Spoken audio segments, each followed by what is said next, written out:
fine, guys. Ready to go? Hope Are we so. live already? I don't think so yet. Maybe though. Last year we were live for a while before. Yeah.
What's up, Adrian?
You want to put it like here? Oh, 3. what's up, For guys? some reason I thought he. Got a Do we little need to set this up at got a all? little. Yes. For What do we need to do? the coaches. Yeah. I'm guessing all this needs to be out of the way. I don't know. I'd ask her. I'm gonna try to tie my tie. Hey, I can tie it. I could. Hey, it's right here. It's okay. I can tie it. It's right here with the yeah. I like it. Now the parents. Ooh, yes. Okay. Wait. Oh, yeah.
Didn't sound very enthusiastic.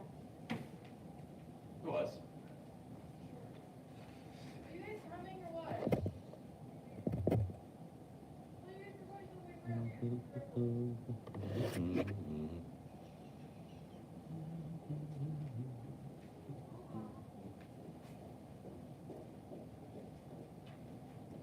How are we gonna do this? Are we I gonna don't do all know, this first, stuff? let's take a picture, because we are going to forget what it looks like.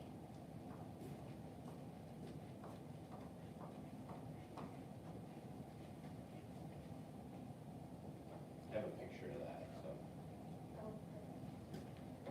Are we gonna move all these, like, furniture? We should. First, we should move all these tables, probably, huh? Yeah. We should. It's just zeros. Yeah. Our other thing.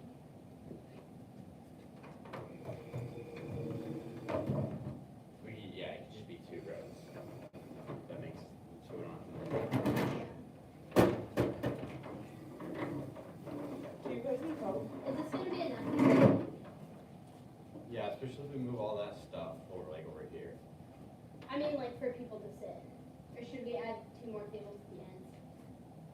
No, There's 3. I'm sure people will sit back there. Okay. We should move these back, though. Like, there. Or we just do both at once? Do you guys need any help in here? We will, yeah.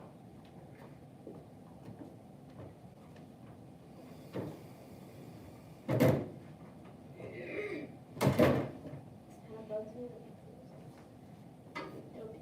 Just shove it back, bro.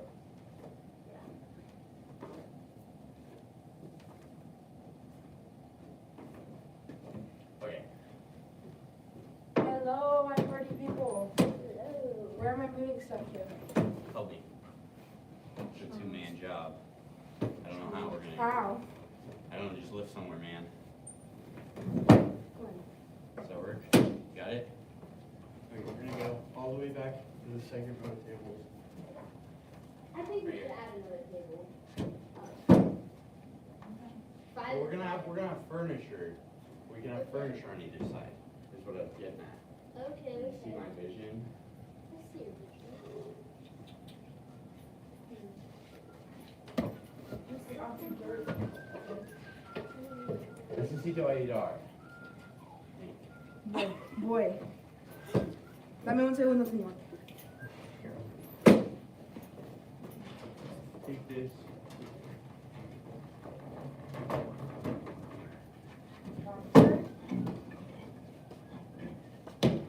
And then this couch should go right there. Girl, or the Would handshake. you fit more? Sure. Uh-oh. What? Tiny iPad's not working. Well, we can move it. I know, but I thought I told it right, but I must not have. Oh, Sandy, you got me flowers. Girl. Next year. Uno más, Arno. Arno, yes. Anyo. Put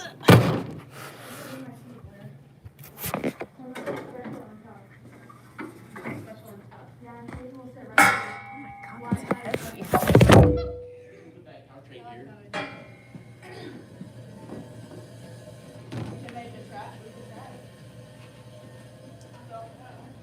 You're here. I said on my board now. Yeah. Absolutely.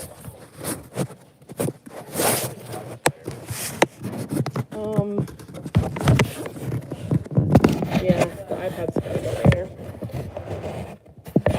Like, up against the cases? Yeah. Or you could put, what is this right here? I don't know if put that there. I blame. I think this is a good spot. Yeah.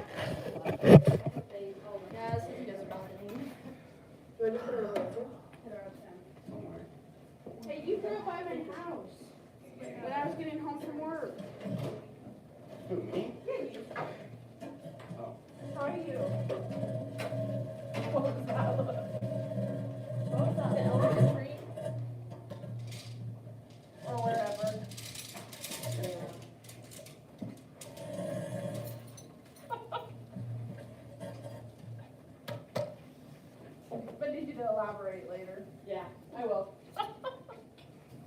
Me too. I don't know what I'm saying. It's okay, Gabby, you don't need to elaborate on anything. It's like the fifth handshake. Can never get enough. Did I send that guy a letter back saying thank you? Okay. My cooperative. Oh. Nice. Got a little dinner on my shirt. I'm excited for when I go home tonight. The guy that sent me the cooperative thing. Did I show you my letter? Oh, I didn't show you my letter. Got really warm in here last year. Cooperative It's is already warm. I walked in, I was like, sponsor it's clothing. significant. So he sent me a letter about being a district champion and getting $100. $100? Nice. So I don't know if I'm supposed to send him a letter saying thank you. I would. I probably What should. is it? The program. If you win state, you get $250. So I'm gonna.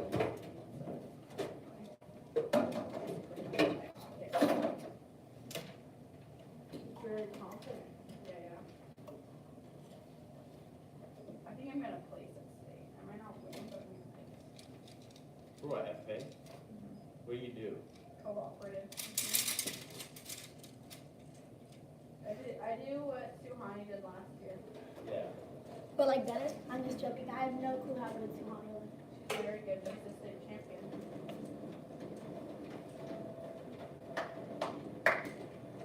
But they don't take cooperative national.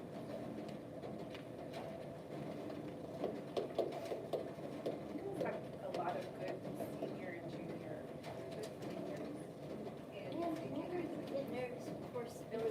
The way you talked about Suhani This is there was the like- hardest one to do it in front of people you know. I'm I'd much rather give a speech in front of 100 I think people that I it's don't know nice than that like, not only does that show your character, and but it shows that I like like know but not and I love that. Because like if I'm close with them, then like they won't. You know, like type. that's so bad. Like if you're really close It's to not them, always it's nice like to you meet, know but they're not like it's dead. really But wonderful. if you know them, you're not close to them. Got a You're stack sitting to there Suhani. I'd rather give my speech to 100 people like do now.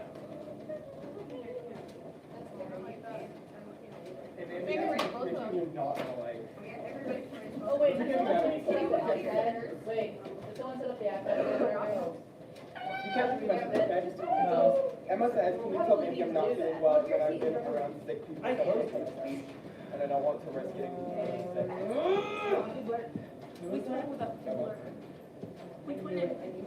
I told you, I told you, I said you gotta conveniently be sick. So what I'm leaving on the program, so Okay, people so know like she's I not. got worded out the trial and test last night, and I was like, okay. Maybe you said she's busy. No, don't say that, I was This kidding. morning, I was by them. I was already so wanted to go, I tried guys. to go on a theme flight. We went to Target and we bought that. Usually I am. We bought that dress.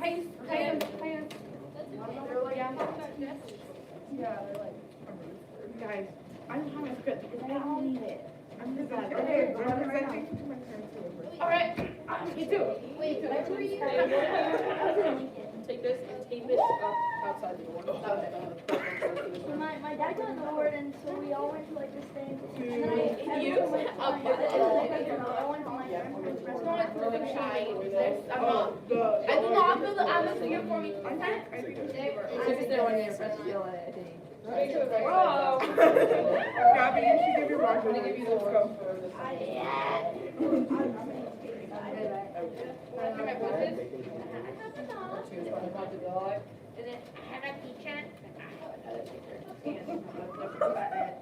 Actually, you need to tell her that she should have me that. Okay. I forgot my voices. I'm so forgot my voices. That's my title. That's my purse. I don't know you. That's my purse. I don't know you. That's my purse. I'm gonna sit by here. Oh. That's my purse. I don't know you. That's my purse. I almost fell asleep on the bed here. And I was the one. Okay. I was gonna say. Is that yourself? Yeah, well, Jackson and I drove there together. You're gonna be the greeter, so go sit out in the little room. When I'll go upstairs in like 10 minutes, there's 2 separate programs, okay? Holy. The blue is the lecture hall in the library. I put this on like 10 minutes ago. Oh dear. I don't Oh know. dear. Maybe we should wait tell people. Multiple people told me to. Yo, welcome, go to the library. Is Is that good? Someone wears library. Come over here, Jay. Let's go. I will. Oh my gosh. Emily, I just looked at your dollars. Not you specifically. Whatever. It would affect you, but it's not about you. It's not really, I don't think it would affect you. I don't think you care too much. Like, I don't listen to this. You can't just like talk about something that much and then not say it. What's my name? No, no.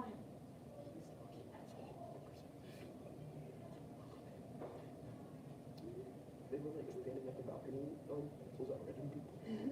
Like standing at the top of the balcony, throwing random pencils at random people. And like ducking behind the railing and laughing. No, I was just kidding. He annoys my soul sometimes, but.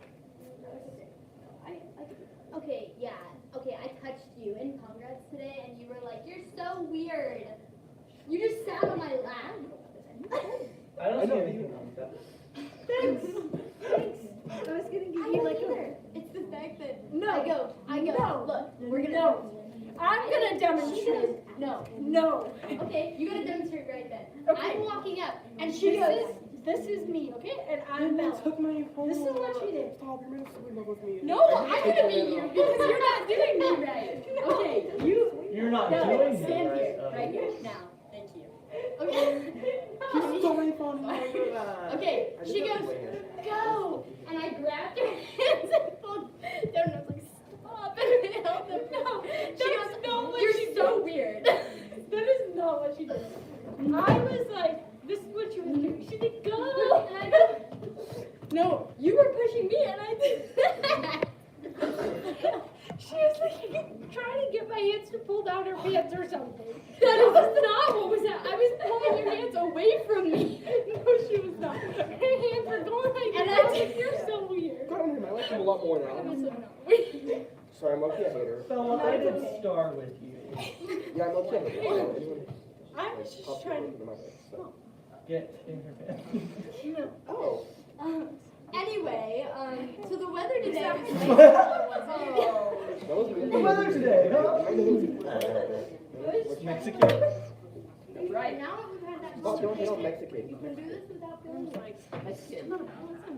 Like it pissed me off. I was like, So so ever since then I've been like, Mexican. graphic memoir. Yeah. Why did you name it Mexican? Correct. You could have named it anything else that actually Good, sounded hopefully. Yeah, but like, I don't know what we're talking about. a book. It's called Mexican. That's right behind your head. Okay, and this is Like if I knocked it over like a cat, it hit you straight in the mouth. Actually, with him. That's what I'm saying. That's literally I'm what we talking just to said. Emily. Oh, I thought you were talking to Isaiah. I thought you were about to. Tracy. Here, try it. That isn't. That would leave a knob on your head. What? Look at what happened on my nose. Look at my nose. Hello? No, you don't. Jet will hit me in the face with a football yesterday. Just go to the main entrance and come to the For library. you.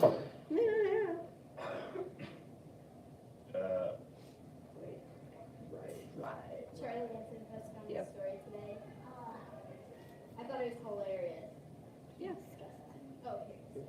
It says, warning, my sense of humor might hurt your feelings. Alright. I suggest you get over it. That's all. I on it. I agree with that. It's so gross. What is he post about? No, it's not. That's right. Dude, so I texted Lori Matthews. She's coming to watch me, right? I go, we're in room I love 403. people And she goes, blue okay, collar. 403 or 409? Caller, don't even live in a farm. Yeah. And I literally I'm go actually to the so sorry. library. I'm really upset that I couldn't go. I wanted to go so bad. And then they're like, yeah, She Dan, doesn't it's read 6:30 in the morning. texts. You and Carly were the only ones who signed up with the email. I wanted to go. But then I recruited a bunch of people from Mrs. Ehlers classes, and we got like 8 people, but everyone actually showed up. I'm sorry, I really wanted to go. Then everybody went and got I drinks. know if I were to And sign then up. me and Charlie got yelled at. We all got back to school. We were like, okay, guys, we have 20 minutes.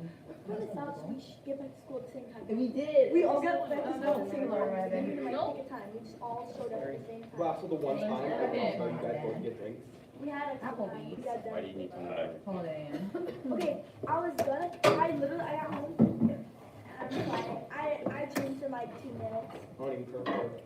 I didn't think you'd care about matching for the showcase, I'm sorry. I don't even care for it. There's like, I don't care.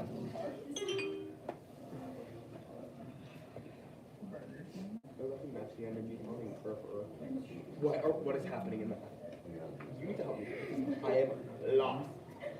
Yeah, I'm sure you understand. But I should know.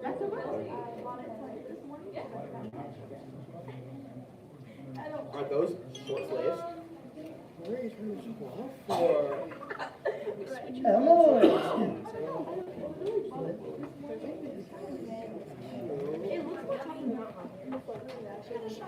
it's more pregnant. It looks like It's cute. They used to scare me. I know, that's what I think of every. Me too.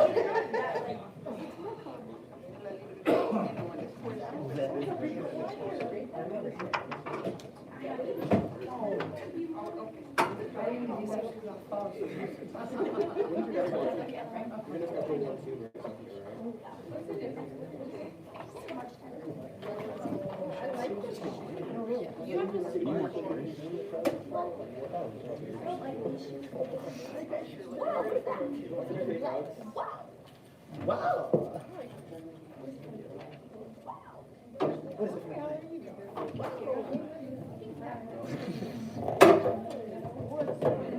Vinyl playing flooring, fancy handy. No one's reading that. Looks like it's been there for quite a while. It's from At Home though. Favorites. That's good. This. Look at that, it's 48. Emily. I haven't seen Emily show. You bummed. First you were late at school yesterday. First you were late at school yesterday. Oh, my dad worked today. You did? I got 15 years.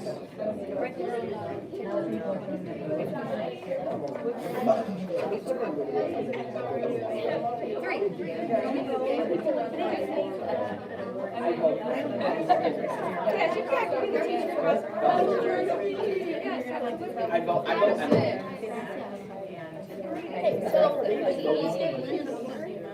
You are still in college. You are covering.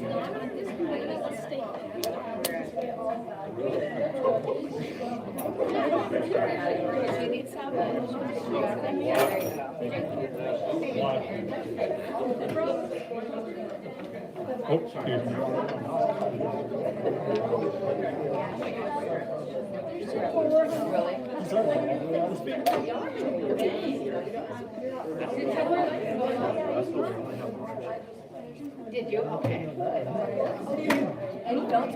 gonna be really awkward. It's gonna be really awkward with a room full of people who actually have to be talking about it. Oh, where'd you get that pizza? Explain yourself. Very good. And I would never order.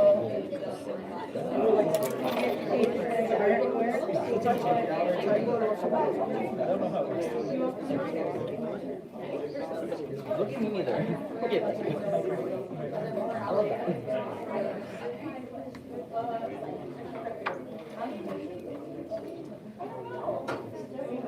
So it's gonna be really awkward to be in a room full of like people who actually have their fathers and ones and be talking about my next Oh, yeah. My father has not came for anything in my life.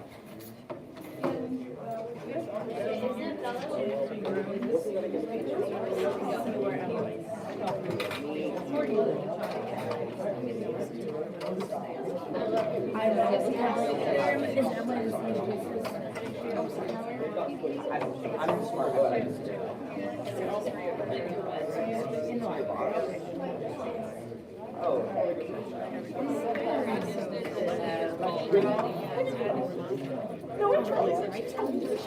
Okay, I'm not so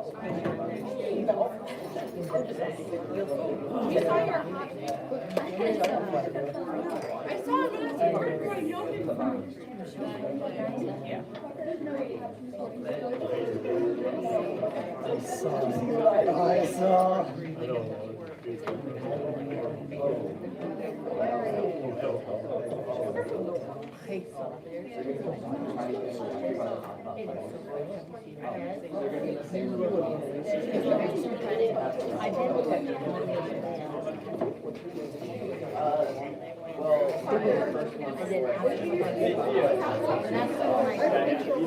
to be in the front.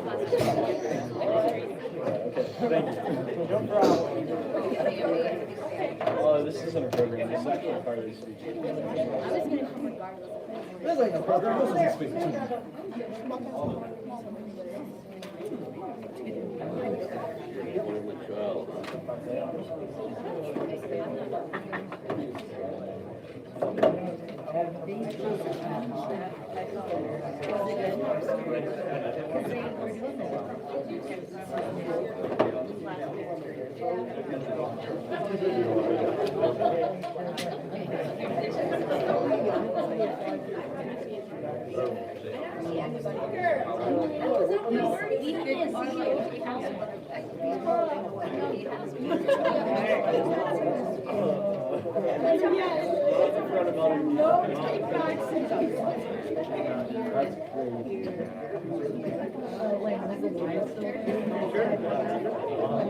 It opened up the Camry Awards.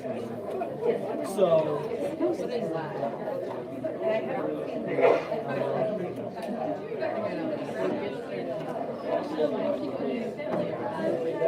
Well, she's supposed to be 50 years, supposed to be She didn't make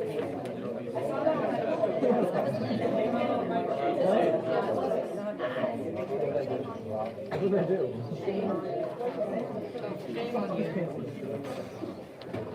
So she's about to Little white a child having China. Oh, that's not Well, you're not following serious when they're with me.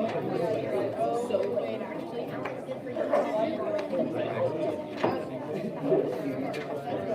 It wasn't my fault, I couldn't. There's a poetry there, I thought. I was like, Well, that's a. yeah, this was like, Some of it's.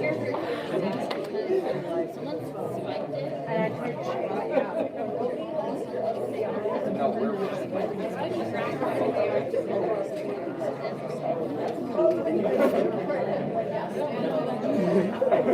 Where does this go?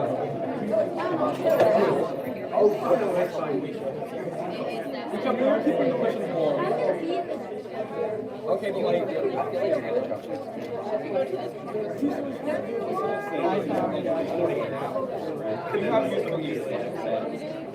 Get a room. Okay, I'm gonna leave. Get a room.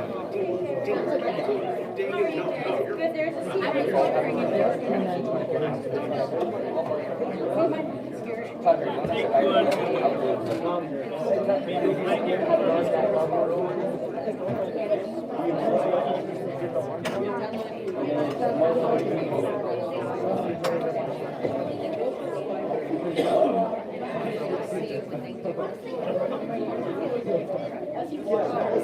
Emily, I love how you decided to wear pink. Logan's like, nah, I'm wearing blue. Well, I got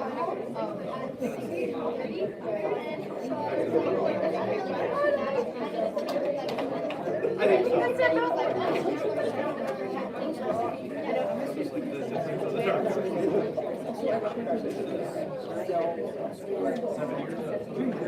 So did you know your first time? When did you start? When did you start?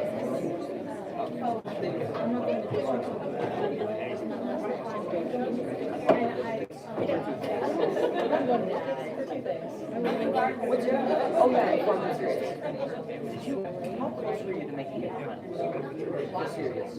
are you going down there? I mean, Mary. Oh, you did? Yeah, I remember that. Good job.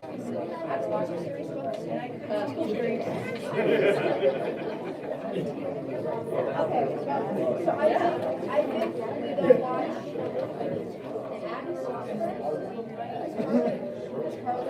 for a while. So don't watch. Which is one of my careers.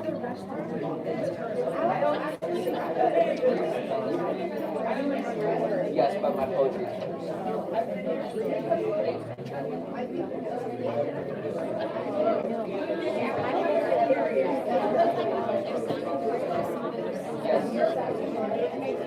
What's up? And then I'll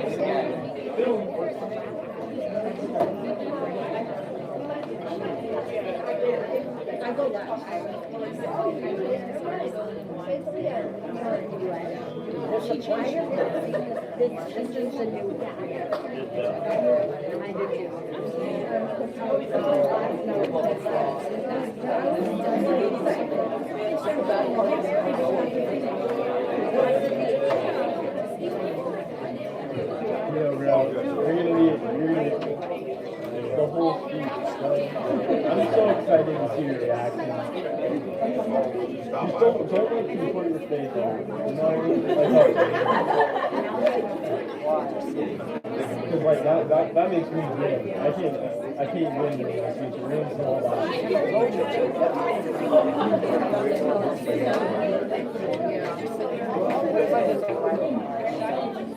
That's worse. That's weird. I'll think about it. Ready. All right.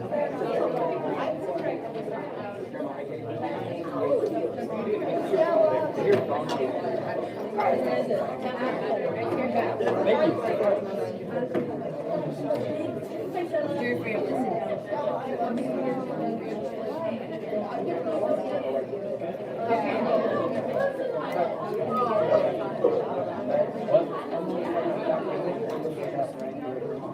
What do you think I am, man? I was just making sure. Of course, dude.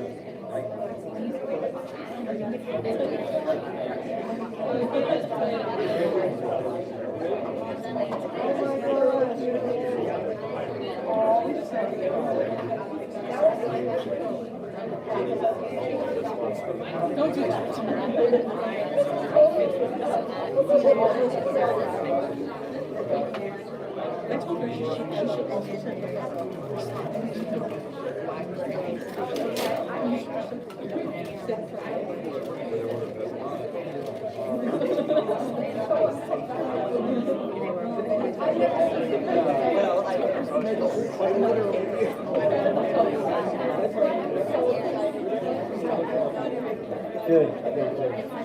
My son is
Okay. I'm gonna get started. We're gonna get this done really quickly. It's getting crowded in here. We'll get you guys spread out. I just want to thank. Oh, come on in, guys. Forgot my trash cover outside. Really quick, I just want to thank you guys for being here. We really appreciate it. We've had a really good season. Districts, I think, is shaping up to be a pretty exciting time. Obviously, there's going to be some tough battles, but we're prepared. We're ready to go. I want to thank Mrs. Pongratz and Ms. Langen for being such incredible assistant coaches. We have a lot of events this year, so we've had to split a lot more time, and they've been invaluable, and I really, really appreciate them. I would like to have the seniors come up, please.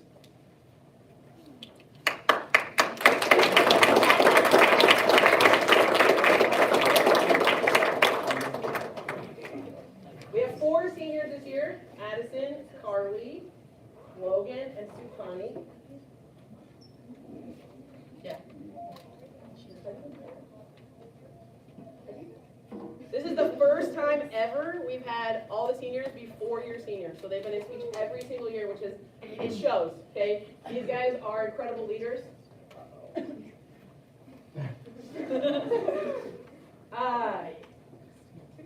Oh, okay. Sorry. Pause it for you, not because I'm trying not to cry. I was trying to think of what I was going to say, and I'm like, I'm just going to talk about how much they've added to this program, how wonderful they've been, what great leaders they are. And I'm like, I say that every year. And then I just reflected on that, and I'm like, oh no, stop. I feel so lucky to be part of a program where I can say that every year. And every year we have seniors who have just contributed so much and who mean so much to me and to our coaches and to their teammates and to the program. And next year's going to be, you know, everybody, they always step up, but it's always hard to lose such a great crop of seniors. So I just want to say thank you guys so much. We love and appreciate you. Thank you for everything you've given to this program. And I think that's all I have to say. So there's programs over on the table over here. The blue ones are the lecture hall and the library. The white ones are the science rooms. And if you're here for extra credit, there's a paper over there as well. But other than that, you guys want to say anything? Yeah. So we wanted to say, like, as a speech team, we wanted to say thank you to the coaches, all 3 of them, Mrs. Conrad, Ms. Langan, and Bambi, for putting so much time in.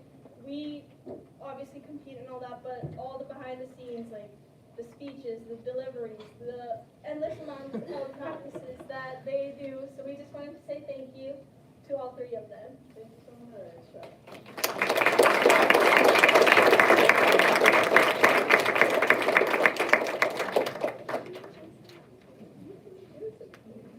Okay, without further ado, we hope you enjoy the evening.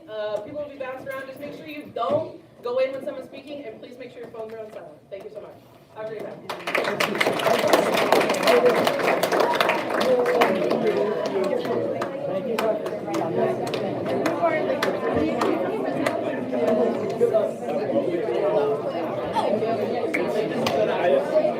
It'll simmer down.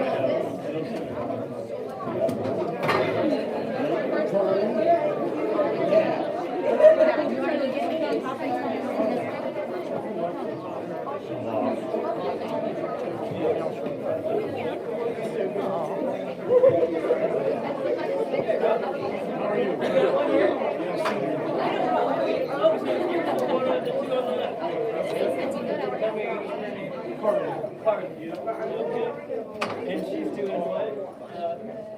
Entertainment.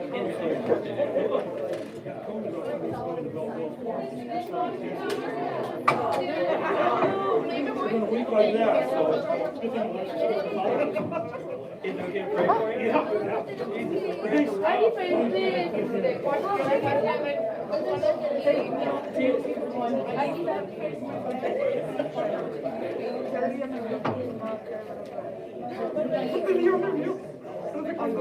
Hey, how we doing? You got this one on thing?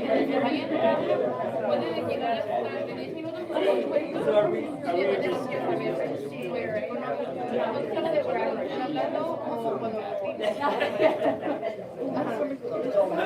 Middle, I think middle's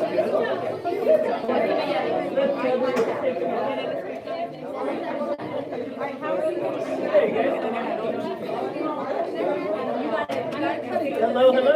Good time? Catch them all, I think. How are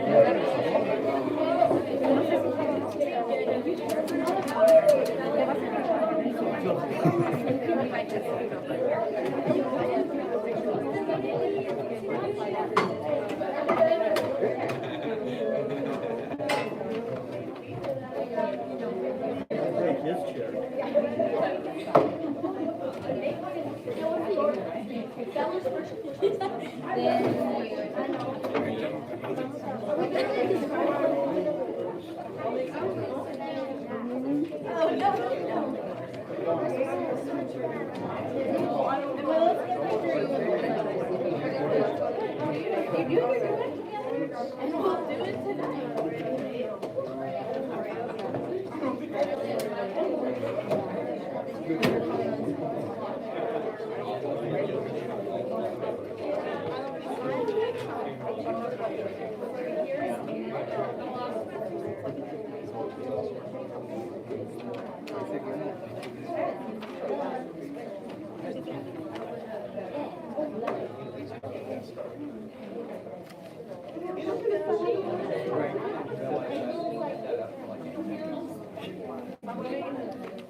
Yeah. Huh? Gabby, are you doing a? No. We're doing well. The district I'm doing OID. Are you? Nice. What's the OID? You guys have good angles over there, make sure to take pictures. All right, everybody ready? Settle down, got your chatting out of the way. Okay, up first is gonna be Bella Weekamp. She's gonna do her persuasive, and she'll come up here. She'll tell you who she is, what she's doing, what it's about, and then she'll give it. I'm just here to introduce her.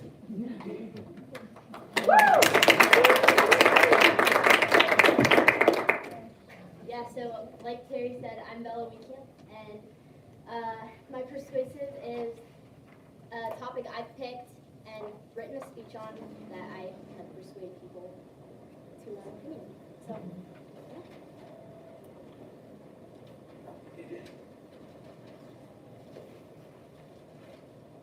Please and thank you are such simple words to say, yet our society is slipping fast from these habits of respect.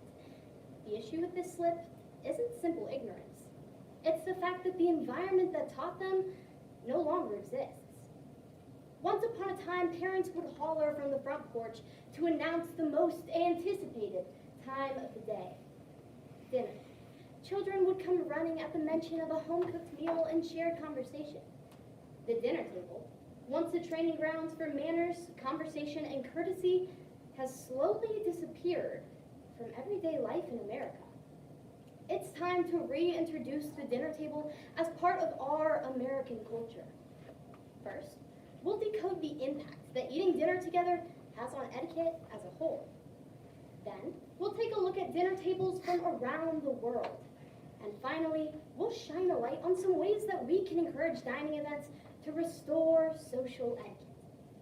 By exploring the complexities of etiquette and discovering the monumental role that the dinner table plays in the development of our etiquette, we'll reveal just how vital it is that we help our younger generations understand the value of eating together and shift their perspective on etiquette before this preserved practice is completely buried beneath disregard. First, let's decode the impact that eating dinner together has on etiquette as a whole. A study done on the foundations of eating practices by the Science Direct Journal highlights how shared meals are deeply tied to social interaction. Beyond basic manners, the dinner table functions as one of the first environments to exercise social behavior. It's where we learn to listen attentively when someone else is speaking. It's where we learn to look people in the eye and tell situational jokes and stories. Sharing a meal brings people together while teaching us essential lessons in etiquette.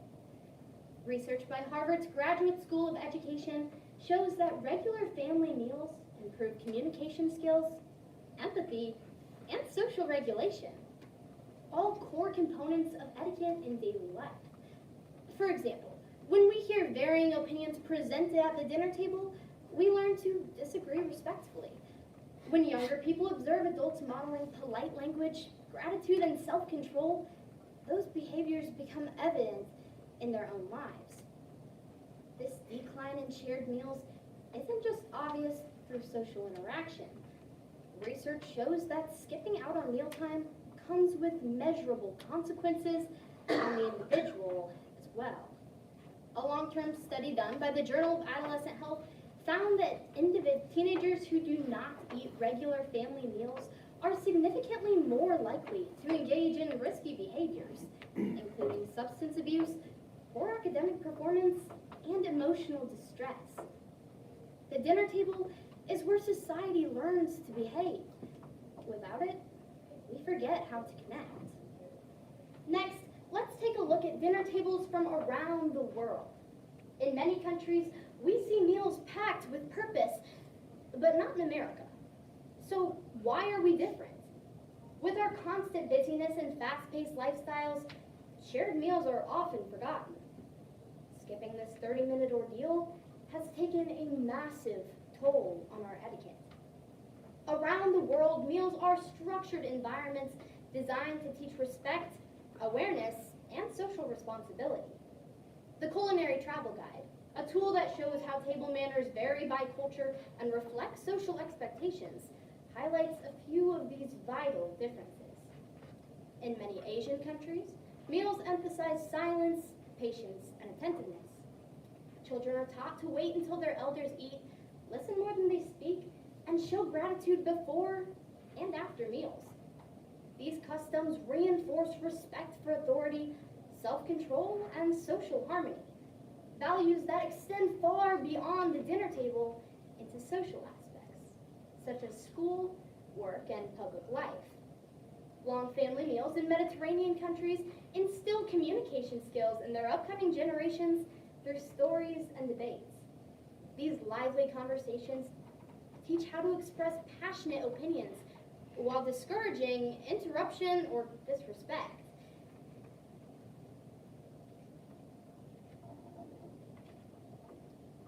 Finally, let's shine a light on some ways that we can encourage dining events to restore social etiquette.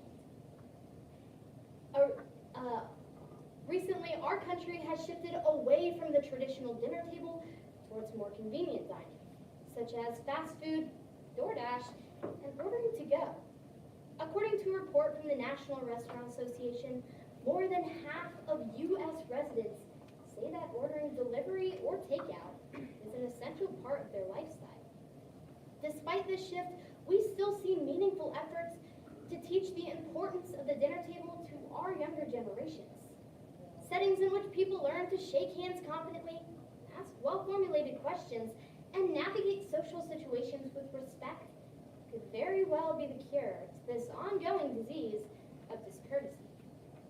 Recently, I've had the opportunity to teach an etiquette dinner for girls ages 8 to 14.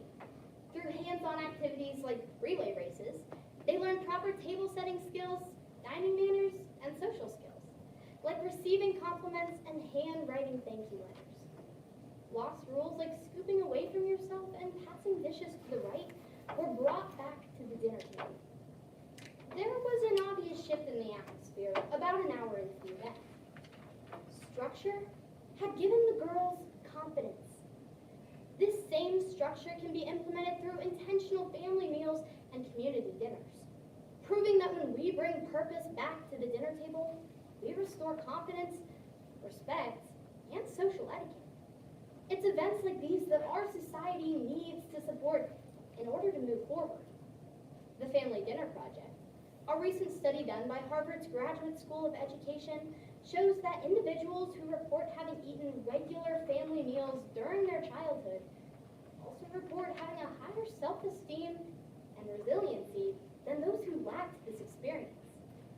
We need to restore these intentional dining experiences in order to make stronger families, healthier schools, and ultimately more respectful communities.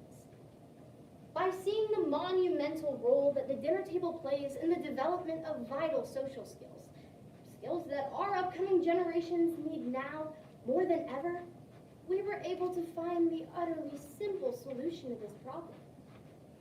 First, we decoded the impact that eating dinner together has on etiquette as a whole. Then, we took a look at dinner tables from around the world.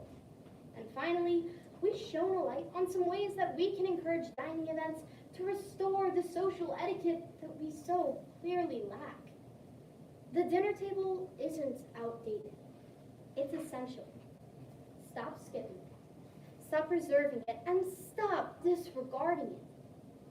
By bringing back the old and precious values of the dinner table, we'll begin to change the world one mannerly action at a time.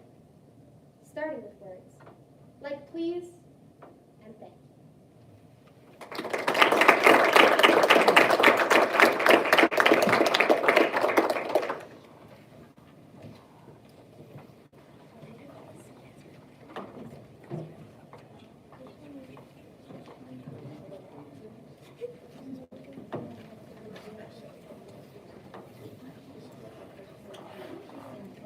Okay, that was great, Bella. How many of you guys feel persuaded, right? Well, next, we're going to have Emily with her entertainment. I'm going to try and talk for a long time so she has time to set up.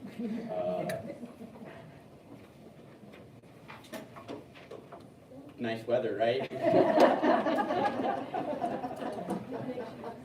Yeah, she can talk about her speech and okay, I'll talk about entertainment so she can set up. I used to do entertainment. It's fun. It's funny. You give a speech on whatever you want, and you just want to get laughs, right? Her speech is why you should elect her as mayor. So, nice premise, right? And she does a better job of it than I do, so she can just go ahead. Yeah.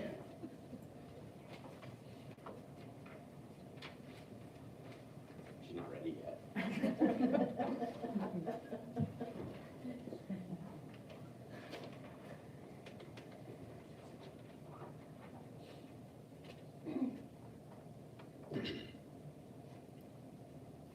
Can everyone see it fine?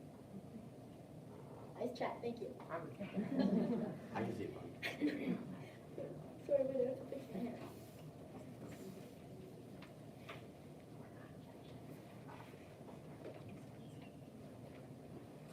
Okay.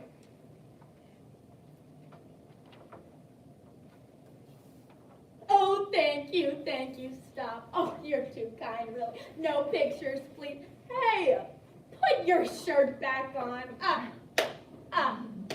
Greetings, fellow citizens of O'Neill. My name is Emily Larson, and I'm here to campaign to be your next mayor. Why not president, you ask? I feel that making a difference in my local community is a great place to start. Plus, I'm only 16, and recent records show you have to be at least 75 to run for mayor. President, maybe you should run. I'd vote for you, if I could vote. And if I don't already have your vote for mayor, I've created the ultimate campaign to prove that I'm the best option you've got. Here's why you should vote Emily Larson. Larson. First, I'll get into my quixotic qualities. Next, I'll tell this town about my perfected plans and policies. And finally, you'll meet my superb squad. The political environment of today's society is pretty scary. It's difficult to know what you're getting when you head to that ballot box. Which is why I'm standing here today. This town deserves greatness. And luckily, I'm available. First and foremost, a list of my quixotic qualities to quantify my qualifications to become your mayor. Sorry, there's no synonyms for mayor that start with the letter Q. I want to begin by saying that I'm very prepared. And this is evident through these buttons I made that say I'm prepared. It's true because buttons don't lie. Now don't worry, I brought some for all of you. Look at that. I forgot to prepare the buttons. You're just gonna have to take my word for it. Allow me to highlight another quality. I'm a very critical thinker. And this can be seen because...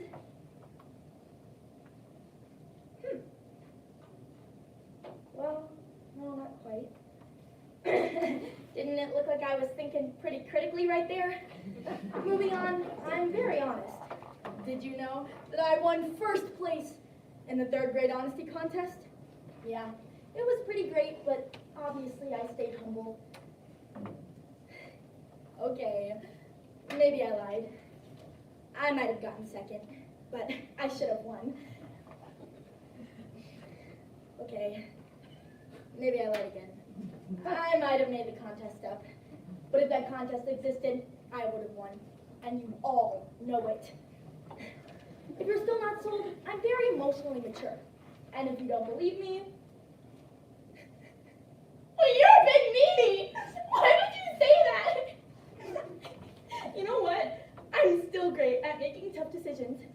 For example, this morning I had the very, very tough choice between red socks and blue socks.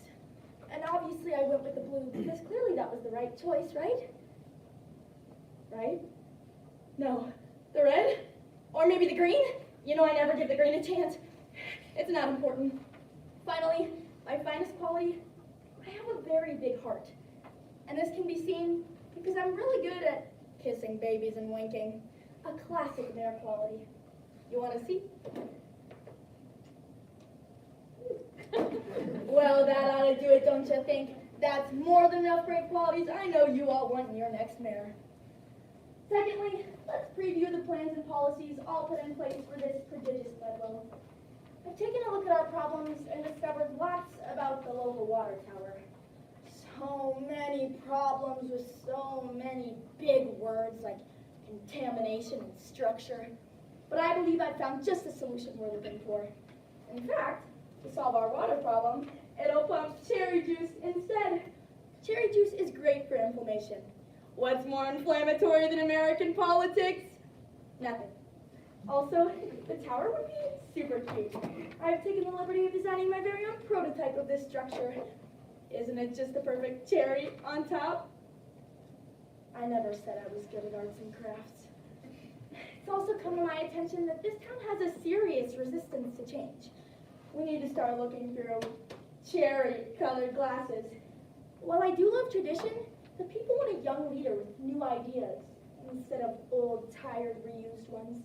I mean, look at me! I'm youthful. And as for you, I'm sure your grandkids are great. Which leads me to the fact, frankly, you're the reason this town has such a lack of entertainment. Well, look no further. I'll be introducing this town with something you've never seen before. Without further ado, introducing Mayor Mart! Isn't it great? Not only will it provide job opportunities for our citizens, but clearly we're limited to many of the same businesses here. I don't want to hang out with my friends at Dollar General. You may be wondering, what on earth is a Mayor Mart? Well, it will consist of everything mayor-related.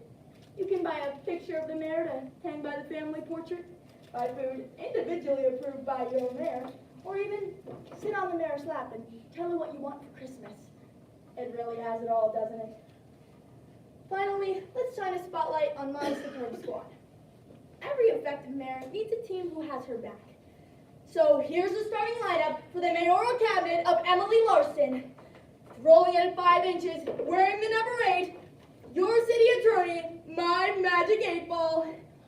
Not many would think it's a good idea to leave their legal fate up to chance, but there's no leaving it up to chance when my magic 8-ball is never wrong. Will these guys vote for me in the next election? Unlikely. Maybe magic 8-ball won't make the cut. Next off the bench, your fire chief, who lives in a pineapple under the sea, absorbent and yellow and porous as he, SpongeBob SquarePants. I mean, look at him. The dude's a sponge. He holds water. Who could possibly be a better fit? To complete the iconic duo, he's pink, he's pointy, your chief of police, Patrick Starr. If you're questioning this decision, allow me to list his qualifications. Number 1. He's already shaped like a sheriff badge. Number 2. Looks like that's it. But what else do you need? To round out the bunch, it's our one and only treasurer. Well, not so one and only. We have a bit of a coin toss here, folks. Option number 1 is Scrooge McDuck from DuckTales. We're all well aware that he's great at saving money and we would never run out. But he is a bit of a penny pincher and those city funds would never see the light of day. Option number 2 is a classic, Soldier Boy. I believe if he was our treasurer, our money would be well dispersed. And if you need further convincing, watch this. Now what do you take the Soldier Boy? You! The future is bright, my friends. But only if you make the decision to elect me as your next mayor. That's Emily Larson. EmiliLarsen.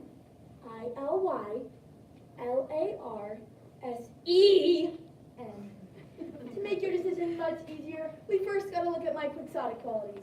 Then I told you about my perfected plans and policies, and finally, you met my superb squad. Therefore, you should have no problem entering that ballot box and casting the right vote. Emily Larson for mayor. This message was approved and paid for by Emily Larson.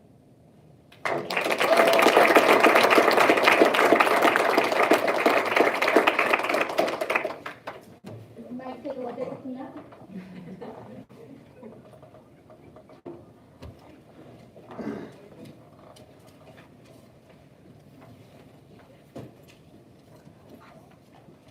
You guys entertained? Yes.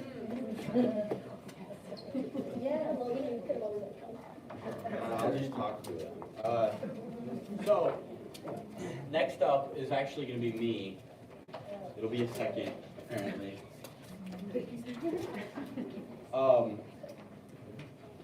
So, I want to talk about one thing that she did really quick. Uh-oh. I don't know if you guys finished cleaning up. I don't know if you guys noticed, but she talked about her socks and the color, neither of the colors that she said were she was wearing.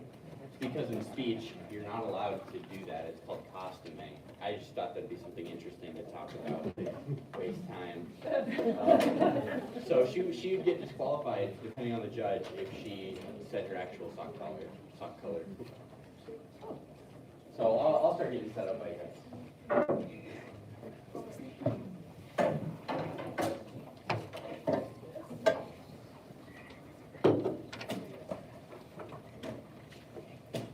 It's going to be a very large change of pace. I'm performing what's called an informative, so I'll be teaching you guys about something. Hopefully. Hopefully you come out of this with a little more information. It's not going to be funny, so don't get your hopes up about that.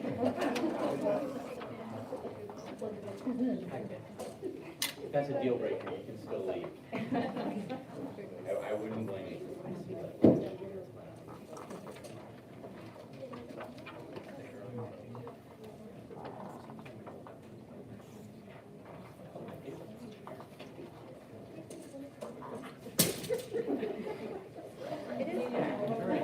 Hey, you still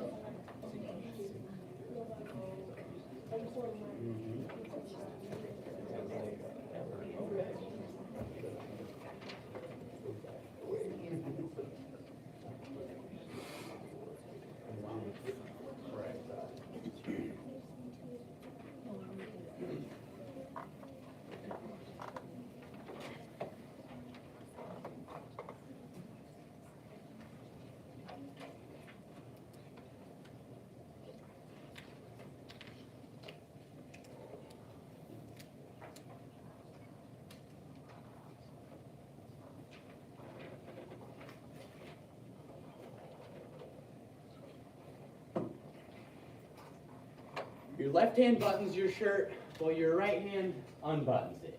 Your left hand grabs a banana, but your right hand wants an orange. Are you just extremely indecisive, or is one of your arms being taken over by an alien parasite?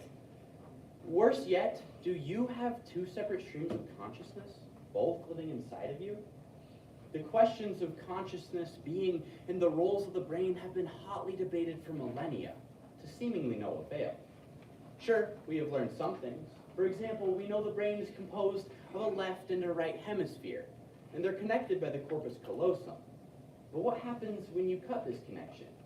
What happens when you're born without it at all?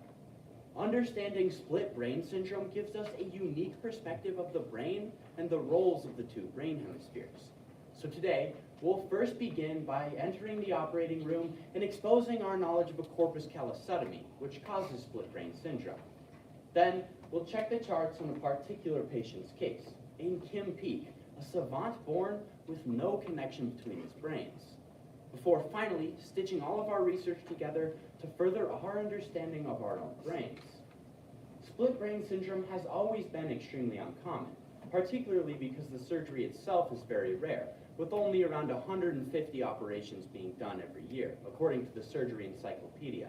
So many of these studies may find themselves on the older side, but they still remain crucial to furthering our understanding of our own control centers. So first, Let's begin by entering the operating room and exposing our knowledge of a corpus callosum, or the severing of the corpus callosum and the effects that it can have.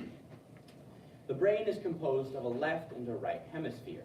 An August 2024 Cleveland Clinic article explains that the corpus callosum is essentially a bundle of hundreds of thousands of nerves at the center of the brain that transfers information from one brain to the other. In some people, too much information can go back and forth at once, especially when lots of sensory information is present, such as flashing lights, loud noises, or even just complex issues. And this causes a seizure, which is known as epilepsy. A May 2021 article from a group of neuroscience professionals at the University of Amsterdam explains that most cases of epilepsy can be treated with very simple pharmaceuticals. But in some people, extreme cases, they need to resort to a corpus callosotomy, or a complete removal of the corpus callosum. Almost every recorded case of a corpus callosotomy has gone on to live a completely normal life. Many continue to work regular jobs without the previous burden of daily seizures. However, when examined more closely, they can begin to exhibit some strange behaviors. They report one case where a man said when he would get dressed in the morning, his left hand would pull up his pants, while simultaneously his right hand pushed them down. This is likely because one side of his brain wanted to get dressed, while the other didn't, and in the lack of a corpus callosum, had no way of articulating this preference. They report another case where a man said his left hand grabbed and violently shook one of his own friends, while his right hand attempted to intervene. Two completely separate actions happening within the same body that have to beg the questions of first, whether there are two separate arms of consciousness within us, and then second, which one's the real you? While this doesn't prove the idea of two separate minds, it does strongly suggest that consciousness may not be as unified as we experience it to be. So now, with the effects of cutting the corpus callosum in mind, we can take a look at an even stranger case, in Kim Peek, a savant born with naturally occurring split brain syndrome. While you may not think you recognize him now, Kim Peek was the inspiration behind Rain Man, a movie that sits well among some of the highest rated of all time. Rain Man originally released in 1988, and Kim Peek unfortunately passed in 2009, so there's a lack of recent information about it. A December 2009 article from Scientific American explains that unlike most savants, Kim Peek was actually not autistic. Instead, it's believed that his special powers stem from his brain being extremely abnormal. Not only was Kim completely missing his corpus callosum, but many other parts of his brain were malformed as well, particularly his cerebellum, which is responsible for motor skills. This didn't hold him back though, as over Kim's life, he was able to memorize 9,000 different books. He acted as a human search engine. People would ask him a question about the happenings of some random page of an obscure book, and he could quote that exact passage verbatim. It's actually believed that having a split brain enhanced this superpower 1,000 times over. A December 2009 article from The Guardian explains that because Kim was born without a corpus callosum, his two brain hemispheres were able to develop independently of the other, resulting in both of them having a language center, as opposed to only one in people who underwent a corpus callosotomy. Because of this, Kim could read two books at the same time, one with his left eye and one with his right. This, combined with Kim's already impressive savant abilities, made him the center of much attention from neuroscience professors over the course of his life. Many researchers found themselves particularly interested in the roles of Kim's brain hemispheres, which were not only completely separate from those of people with regular brains, but also completely separate from those of people who underwent corpus callosotomies. Kim Peek remains as one of the only people to have ever been born without a corpus callosum, and likely the only to ever be extensively studied. And it's these such studies that have allowed us to understand neuroplasticity, or the brain's ability to adapt to its surroundings and conditions, far more than we ever did before. Research of Kim Peek and his brain has likely furthered our understanding of savantism, split brain syndrome in general, and neuroplasticity more than any other person in human history. So now that we have all of our research, we can stitch it together and further our understanding of our own brains.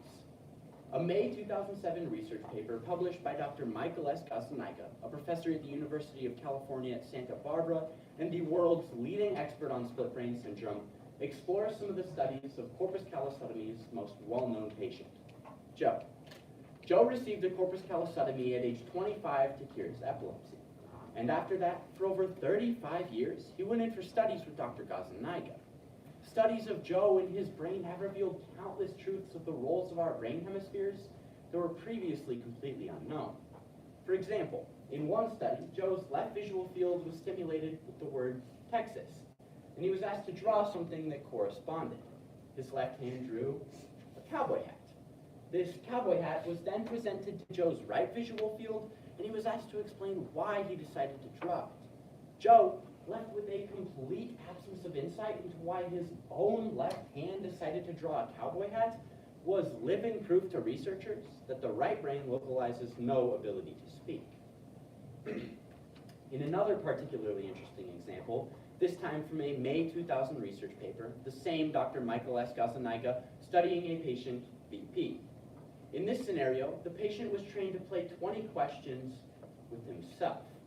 The nonverbal right brain was asked to think of a number. Then the verbal left brain would audibly guess a number, and the left hand, which is controlled by the nonverbal right brain, would respond with a thumbs up, a thumbs down, or an even hand. This game of 20 questions acted as a means of communication between the two brain hemispheres in the lack of a corpus callosum. The fact that this game is even playable in one brain serves as some of the best evidence researchers have for the theory of two separate minds. Using studies from patients like these two, professors like Dr. Gazzaniga have been able to localize many of our different brain functions to either the left brain or the right brain. Dr. Gazzaniga explains that the left brain localizes speech skills, writing skills, language and math comprehension, and most long-term memory, while the right brain localizes abstract thought, creative expression, spatial skills, and emotion. Using these studies, scientists are now able to map out the language and motor control centers of the brain before essential surgeries, which allows surgeons to circumvent possible complications like speech loss or paralysis, things that in the past would have made many essential brain surgeries too dangerous to even attempt.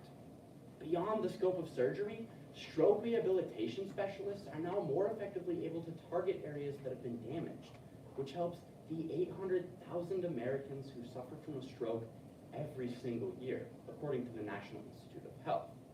Together, our brains combine to create what has fueled all of human history. But when split apart, they're simply left without all the pieces of the puzzle. No need to fret. Your arm isn't being taken over by an alien parasite, and you probably won't be getting a corpus callosotomy done anytime soon. But that doesn't mean this research doesn't affect you.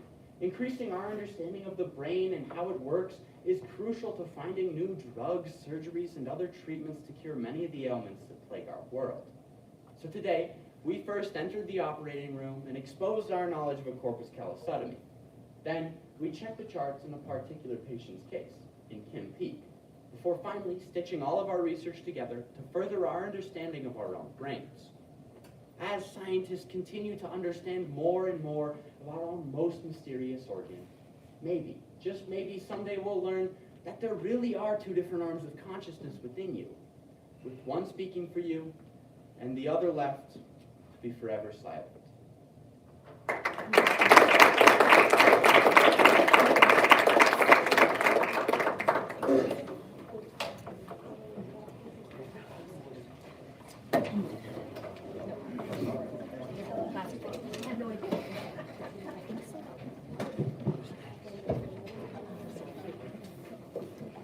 Okay, hopefully you guys feel informed. That's the goal.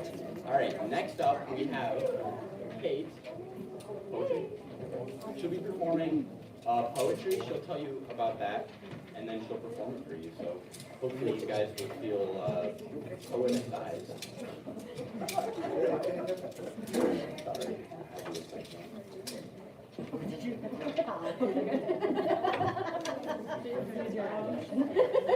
Poetry, basically you just choose whatever topic you want, and you choose 3 to 5 poems about the topic, and you bunch it up together.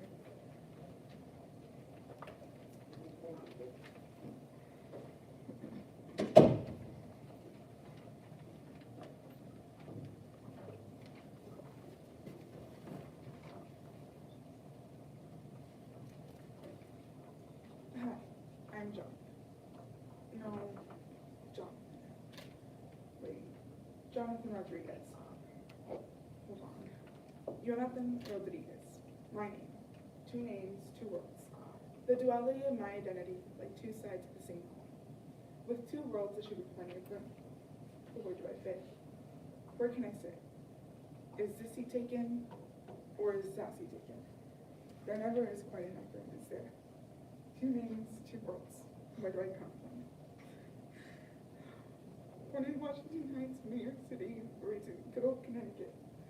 The smell of fresh green grass, autumn leaves, sancocho, rice and beans. The rhythm of the sound of Billy Joel's piano keys and the rhythm of Juan Luis Guerra. In my small Nebraska town, 89% of people are white, 7% are Hispanic or Latino, and 1% are Black or African American. As a young Mexican girl, living with mostly white people all around me, the way I have been affected by this life, the way I have grown up has been the lack of diversity.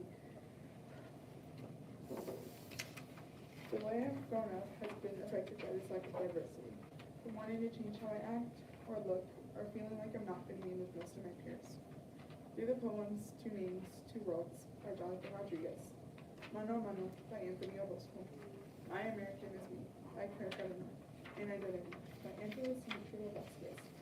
See the effects of a brown person living in a white town. I'm from the struggles of broken dreams, of false promises with houses and white picket fences and 2.5 kids.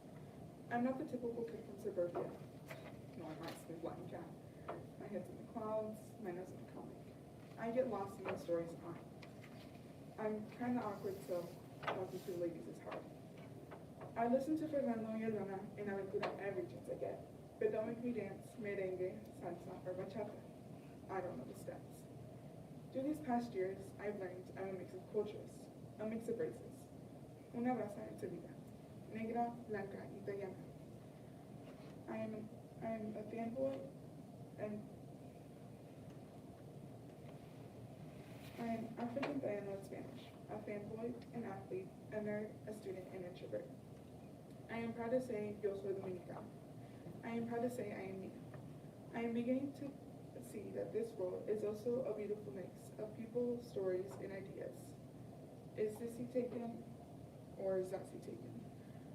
Join me, take a seat. Here we'll write our own stories. You and I, our hands are very much the same.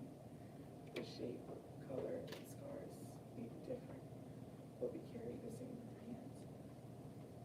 When you interlace your fingers with those of another dancer, when you wield the mature chancla, when you slam the winged domino, your hands will be my hands.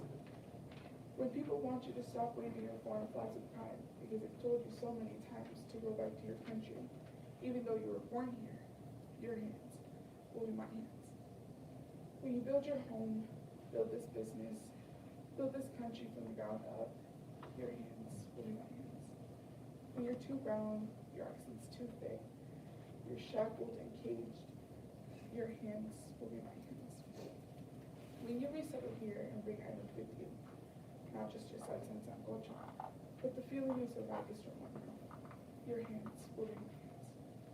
When thousands of your dead go uncounted, because in their eyes you never counted, except for the hours you picked their mushrooms, cleaned their homes, cooked their food, and raised their children, your hands will be my hands. When you fall, I'll reach down, pull you up, dust you off, and shake your hand with dignity and respect. Then I'll place my hand on your back and push you forward. And when you cast your first vote as a citizen, when you reach for your ancestors to the window of tradition, when you fight for what you believe in, when you fight for yourself, when you fight for someone weaker than you, what an honor it is for your hands to also be mine. I have brown eyes and brown hair, so brown they look black. My cheeks are soft and so is my heart. My hair is thick and silky, my skin is tan, sun-kissed in the loveliest way. Yeah, somehow you were able to make me question my beauty, myself, my worth. Because I'm not blonde, I'm not fair-skinned, I don't have thin hair, nor freckles on my cheeks. And I know that's what you wanted. I apologize many times in the mirror for not looking this way. I apologize to you, I apologized to myself. But now I look back and think, how silly. There was nothing wrong with me. Because I embraced myself and who I am. Because I do not wish to be anyone else. Because I know I'm the best American girl I know. Because I'm unquestionably, unapologetically brown-eyed, brown-haired. So I apologize to myself for letting me fall in love with someone who isn't in love with themselves in the way I have fallen in love with myself. White Mexican, Lexica Latina, not a label. A question from a Guatemalan student in my ESL class, Busca Mayan. Doesn't get my kind. I try to describe how I grew up in a Caucasian corn country, surrounded by houses and cul-de-sacs that all look the same. We were alone in a town of 5,000. One black family, one Indian family, one Asian family, and one household of Mexicans. No, two. Us and the Renterias, to whom we were later by marriage before and after my divorce. And they were mixed. Still, it was a good living. Happy our cuckoo-ness, our oneness, one direction, color on the other, classes, classes, classes, day and night took lessons. Piano, jazz, tap, ballet, dance team, trumpet, trombone, tennis, fishing school, and one awful son of gold. Christian, confirmed, compromised, all cut me in several places, molding me a pen and heart, making me ultra-sensitive then and now, an observer of the outside, an outsider among my own kind, mysterious aloof, black-haired beauty who can't speak Spanish, living among blue-eyed long bombshells, who held her head up higher because she shy, not stuck up, understood, undenied, sacrificed to any price for my beloved little brown parents, who taught me well and gave up so much so their daughters could shine, and made small with pride of the life they've given us. On Sundays, we bask in mutual admiration, singing our church songs while making breakfast, following out the open window, the smell of bacon frying, pancakes baking, coffee and eggs scrambled to order. It wafted out a beautiful summer morning, out in our house in Pleasant Hill, Iowa, perched on the highest spot one could reach, on the east side of the street, for first and second generation immigrants.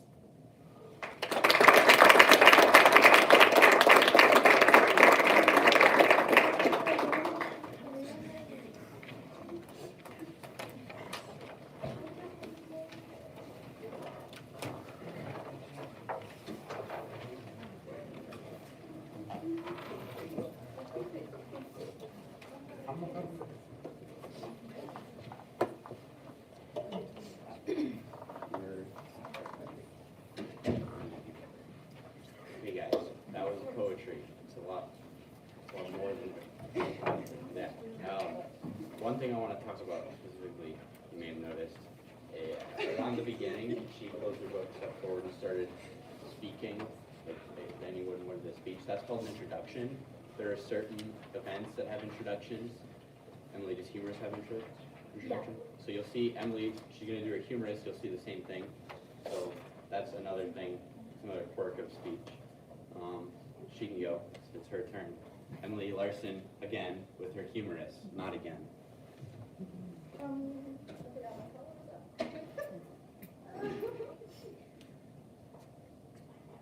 Okay, so humorous is you find a script and it's around 10 minutes and obviously it's funny. You come up with characters and like, I don't really know. You're acting, not speaking. Well, yeah, acting. And then obviously, like he talks about, there's an intro, so I'll act for a little bit, which is called a teaser to like show you a little bit of what it is. I'll pause, well, like I'll come up and I'll give an introduction, tell you the title of the piece, and I'll continue. And yeah, please laugh, because last time it was awkward. Okay.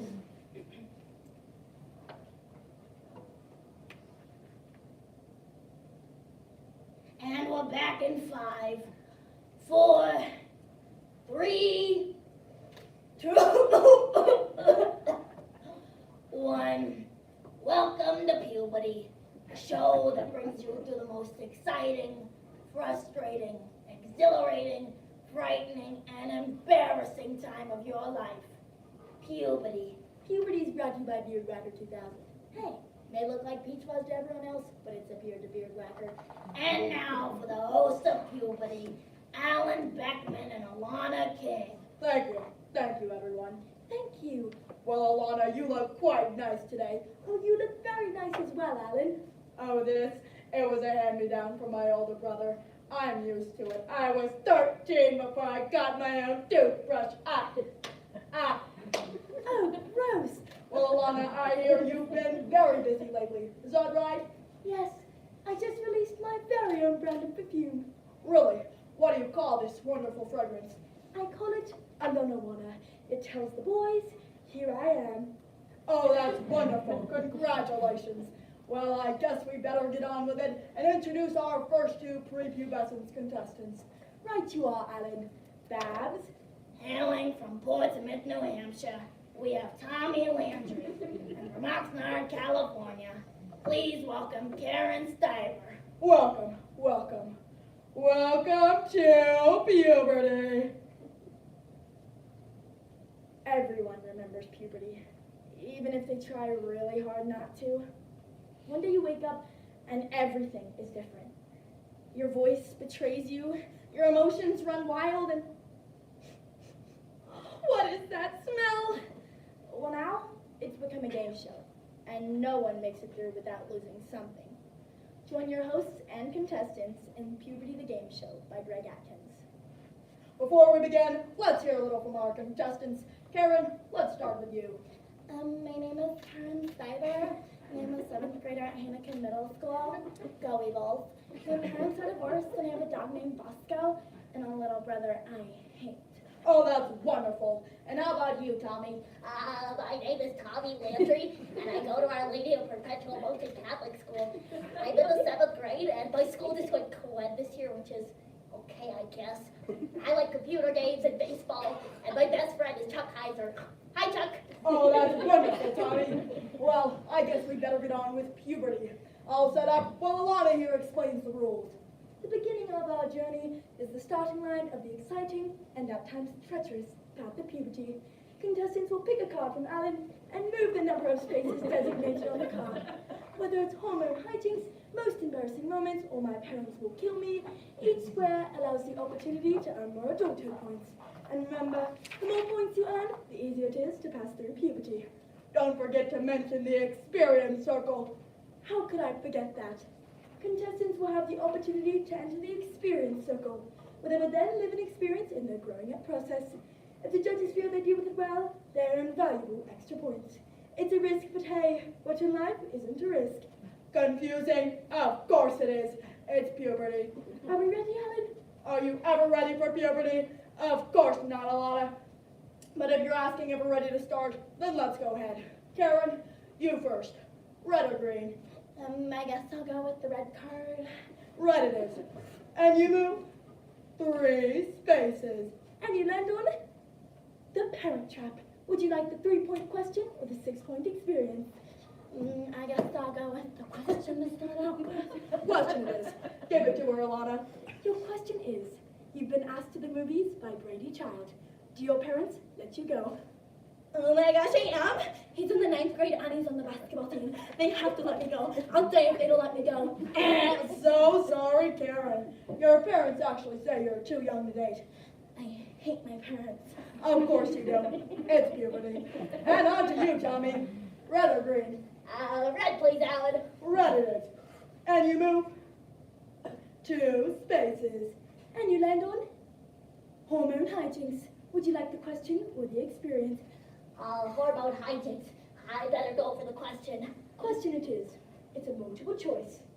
Your voice is beginning to change for the first time, and you are A, singing in the shower, B, talking to the boys after you lost a game, or C, during your English oral report.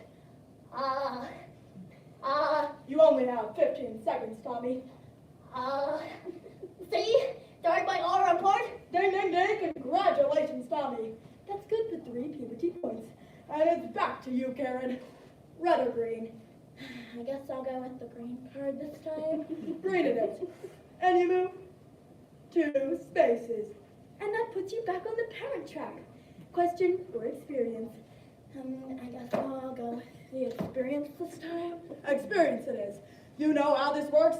Step on into the experience circle. You will now live an experience in your growing up process. If we feel you deal with it well, you'll earn 6 points and you'll move into the lead. You got it? Yeah, whatever. All right. Your category is parent trap. and your experience is coming home late. A member from our audience will now assume the role of your mother.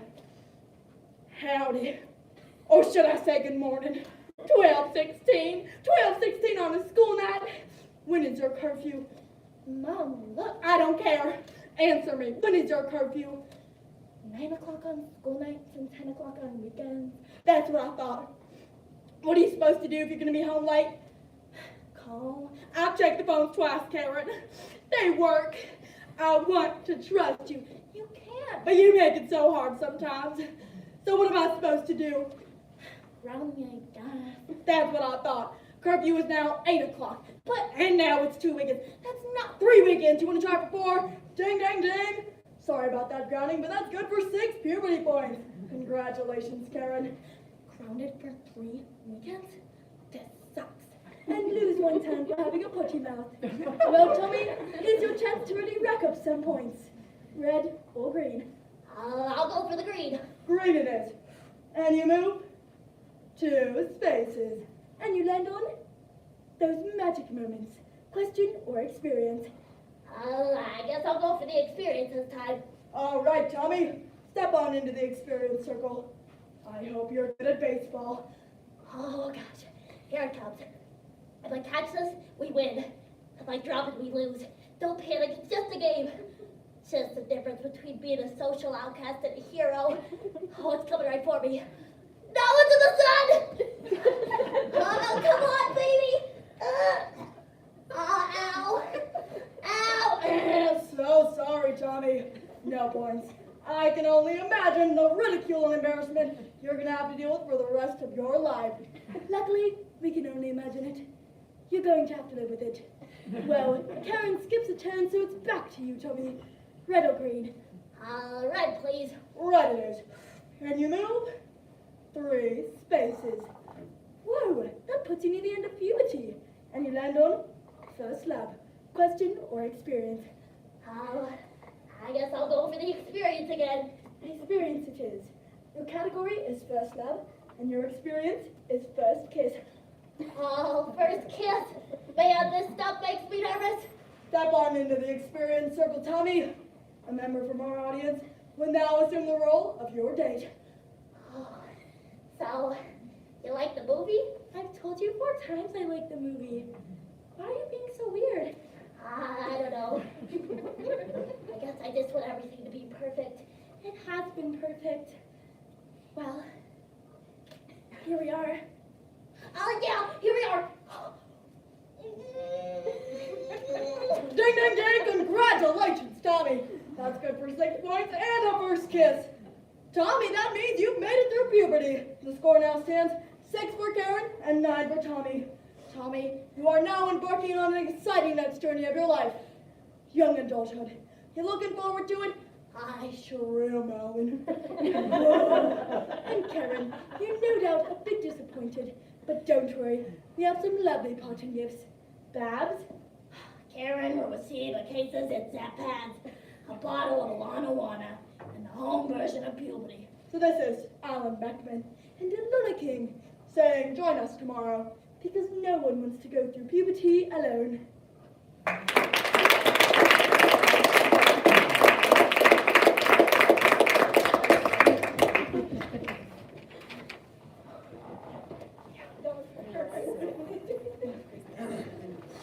Very funny, right, guys? So, we're going to continue the streak of funny ones, at least, I think, for the rest of the night, hopefully. With Belle's doing her entertainment next, so maybe I'll try and find something to say while she sets up. You guys already saw an entertainment. You saw Emily's, so you know the gist of entertainment. Bella's is a lot different. Very different topic. Hopefully just as funny or funnier. No offense. I think she's ready. All right. It's a low bar. She's not ready.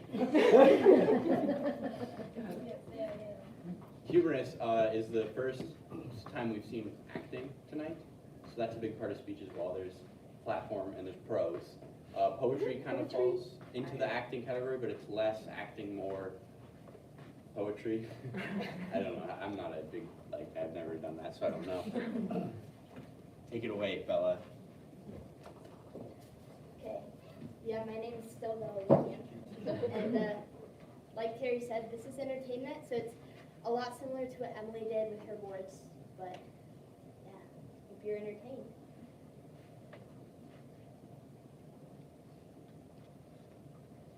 As I made my long voyage up to the front, I couldn't help but notice the absence of a particular rock in your left hand. In this day and age, it's hard to find someone who will willingly put themselves in the position of wingman or wingwoman, which is why I have a full money-back guarantee that I can't legally offer if you're disappointed in your results.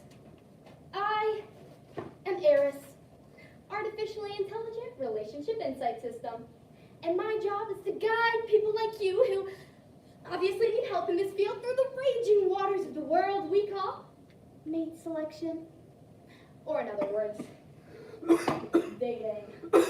With the assistance of my preposterously prodigious parent program, you'll finally have the date of your dreams. First, we'll consider your inputted profile and generate ideal options. Then, we'll brainstorm step-by-step instructions to help you make the initial connection. And finally, we'll follow the program and exercise everything you're about to learn. By the time I'm done editing you, you'll finally be able to lose the title of the designated single friend. First, let's update your personality strengths while I consider your inputted profile and generate ideal options, judging by your sitting position and shoe color. I think it's safe to assume that you're an honest, loyal partner with a great sense of humor who also happens to be dangerously attractive. According to your results, top matches are energetic, trustworthy, communicative, and yes, low maintenance. Now, the majority of these results come with their own unique green and red flags. For example, Abraham Lincoln, often depicted as Honest Abe, was the 16th President of the United States of America. Green flags?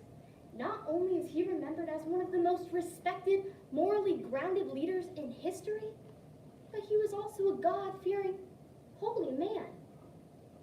Red flag, the hole was in his head.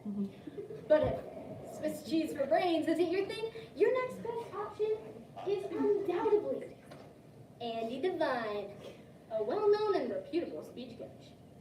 Green flags, that iconic red blazer and gunslinger combo. Red flags, he's happily married. And lastly, you're surprisingly conversational. Eris Jetbot. Green flags, constantly being there for you and answering all your questions with engaged, in-depth answers. Red flags, no results found. The best option out of these three should be painfully obvious. Next, let's brainstorm step-by-step instructions to help you make the initial connection. Any relationship therapist you'll ever talk to will tell you the first step to making an appeal is pickup lines.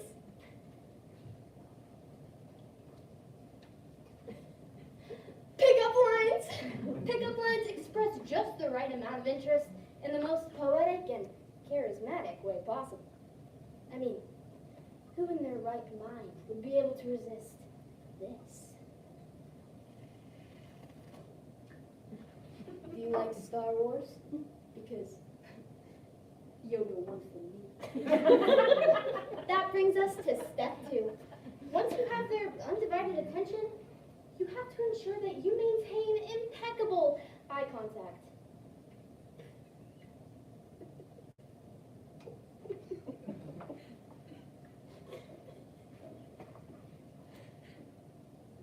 Is your name Wi-Fi?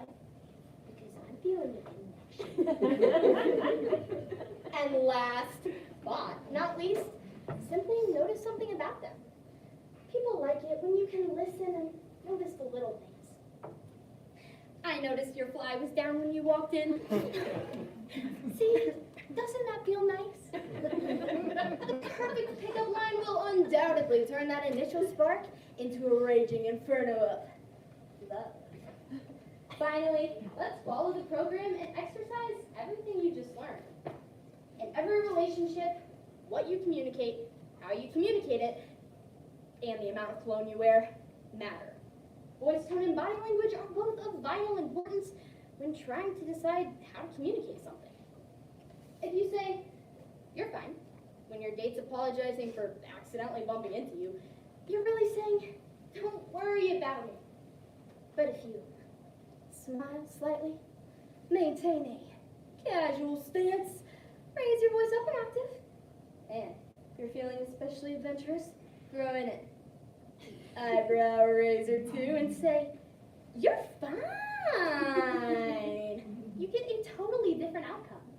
This tone clearly communicates, "Ma'am, you're hotter than a spicy sauna with Satan himself."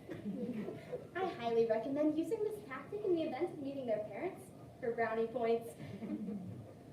Words only get you so far, though. There comes a time in everyone's life where you have to get physical and move past eye contact into intentional hand touching. It's the tempo, posture, confidence. Keep it light, but keep it intentional. Because this could be the difference between polite and truly memorable. But all this means nothing if you forget the most important rule of all. Do not marinate yourself in cologne. You're not a tenderloin headed to the junior high dance. A little mystery goes a long ways. Just saying. First, we considered your inputted profile and generated ideal options. Then, we brainstormed step-by-step instructions to help you make the initial connection. Finally, we followed the program and exercised how communication and cologne matter in the universe of dating. Truth is, no AI system, even when it's flawless as me, can just magically create your perfect relationship. I can't feel the way your chest tightens when they smile at you, or how your stomach drops when they walk away. I can't stand on the porch after a first date, overthinking whether to go in for the hug or the awkward handshake. And I can't walk into a room, make eye contact, and suddenly forget how to breathe. But what I can do is remind you of what most people forget. That the strongest relationships aren't generated. They're built, piece by piece, through intentional communication, emotional awareness, and the willingness to put yourself aside enough to consider the other person. So take the profile we built, the steps we practiced, and that game mode confidence that we discovered today, and go shoot your shot. And hey, if all else fails, just remember, you're fine.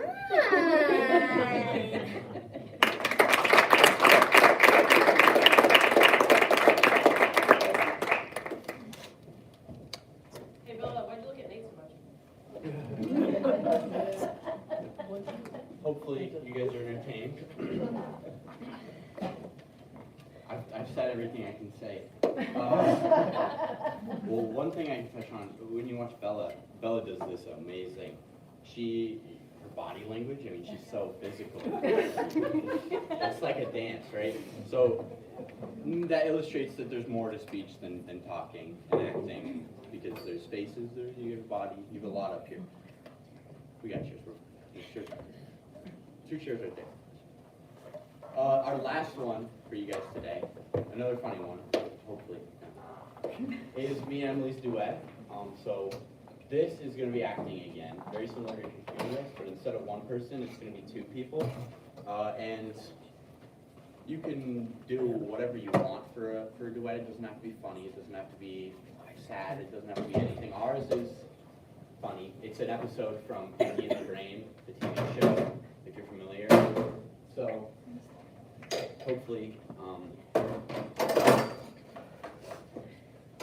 hopefully you'll have a good time watching this. We even do some singing and dancing if that's your thing.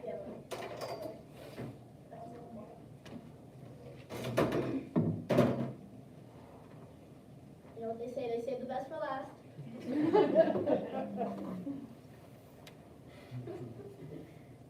got this script like a week and a half ago, so. Don't make excuses. No, it'll be great. Okay.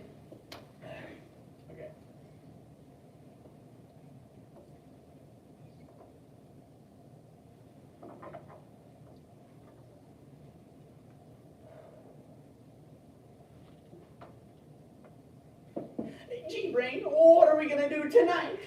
Same thing we do every night, Pinky. Try to take over the world. And sing our theme song. They're Pinky and the Brain, yes, Pinky and the Brain. One is a genius, the other's insane. They're laboratory mice, their genes have been spliced. They're Dinky, they're Pinky and the Brain, brain, brain, brain, brain, brain, brain, brain. La da da da da da. La da da da da da da. Hello, lights. Come on, people. I can't work like this. I turned it off. Oh, gee, Brain. That was more fun than the time we made oatmeal in my mouth. It's not a toy, Pinky. It's a virtual reality transsynchrotron, capable of simulating not only your ice skating fantasies, but also the future. Oh, how, Brain? I've reduced all of history to one simple equation. Like a E equals MC little 2? Even simpler. Just E. E. Using this equation, these headsets will allow us to visit the virtual future, where one of my plans has succeeded, and I am ruling the world. Taking over the world is no easy task. Especially when this guy's brilliant plans never actually pan out. Wait, this one's different. When Brain comes up with a plan to visit the virtual future, he's convinced this is the one that will help them take over the world. But their glimpse into the future reveals an unexpected and disappointing outcome. Maybe it's time to give up. Live a new life, find a new purpose. Can mice even have midlife crises? Apparently. Follow along as Brain paves a new pathway. And Pinky's just along for the ride. Pinky and the Brain, This Old Mouse. Created by Tom Ruger. Published by Warner Brothers Television. Using this equation, these headsets will allow us to visit the virtual future, where one of my plans has succeeded, and I am ruling the world. Oh, which plan, Brain? They're also feasible. Our realization, Pinky. Where? Is it on me? Oh, get it off. Get it off. We already know which plan will succeed. This one. So many levels. Levels? Ooh. Once we broadcast a tape of the future, the world will finally realize how perfect life will be under my rule and gladly surrender now. Prepare, Pinky. We're taking a trip to the future. Oh, I brought some snacks and a little light reading. Jurassic Park. You know, this would make a great movie. Pinky, I think your cerebrospinal fluid is a few quarts low. Cerebro, few quarts low. Yeah, well, same to you. Same to you. All right. This dial turns it on, and this one sets the time. What does this one do? Don't touch that, Pinky. Why? That one opens the garage. It's set to show us what we'll be rolling in the future. I wonder where my future headquarters will be. Oh, the Corn Palace. What? It's the Taj Mahal of the Midwest. No, Pinky. Someplace more like the White House. The Kremlin. The lab. Oh, look, that's us over there. Gee, we look ancient. We must be almost 4 years old. My white hair has turned gray. I haven't aged well myself either. I really should use a night cream. And look at your floppy left ear. You can't even hold it up anymore.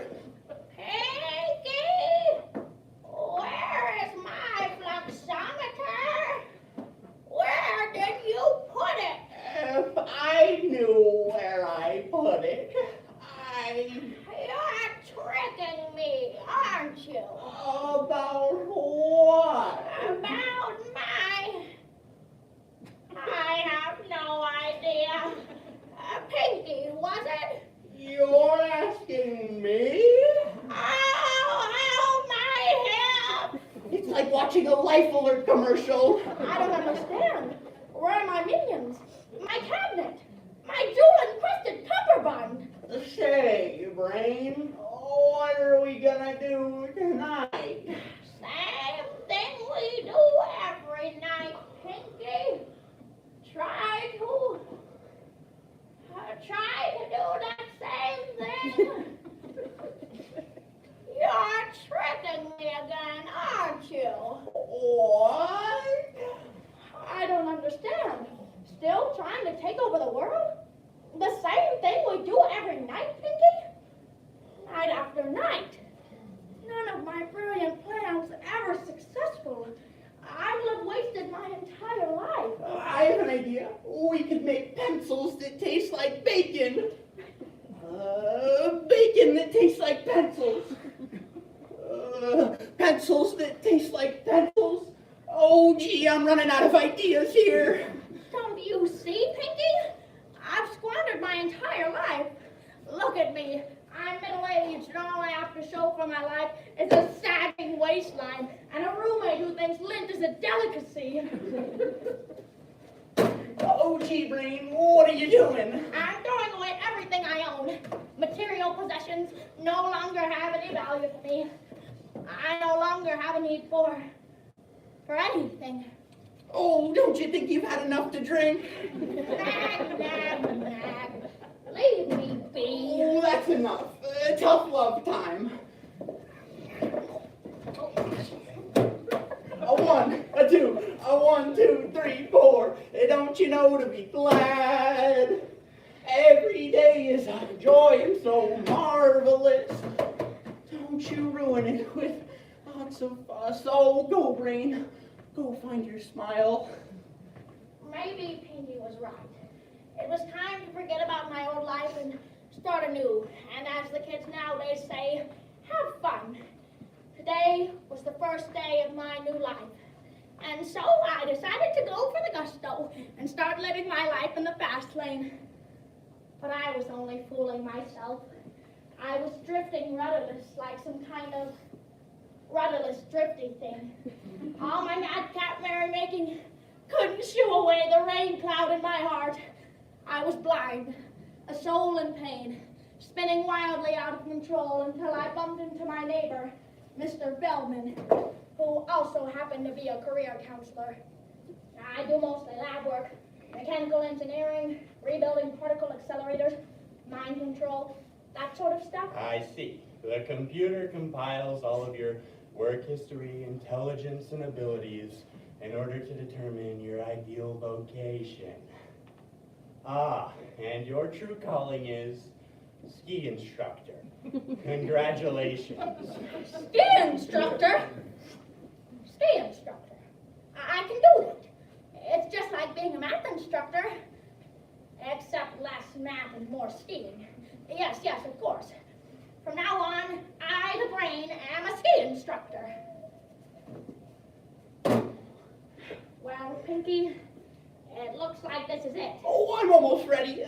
But you know me, always forgetting my comb, my socks, my Gregorian chanting vinyls. I'm sorry, Pinky. I thought I had been clear. I'm leaving to become a ski instructor. Just me, sans you. Oh, I see how it is. After everything I've done for you, I worked double shift just to put you through law school. I never went to law school. I suppose that's my fault too, huh? Goodbye, Pinky. Oh, goodbye, Brain. Take care. Good morning, students. Today I will instruct you on the mastery of a nursery establishment utilizing weight distribution through metatarsal manipulation. Or for those of you less intellectually inclined, stopping. Oh, how I miss Brain. I can't see him now, but I can see him in the future. Let's see where Brain is tomorrow. Oh, we're skiing. And look, there's Brain. He's happy. He found his smile. Ah, how did I ever get along without fresh air, exercise, and tiny electric socks? Recall! Oh, an avalanche! Oh, Brain, dig like you've never done before! Brain is gonna die tomorrow. I have to go save him.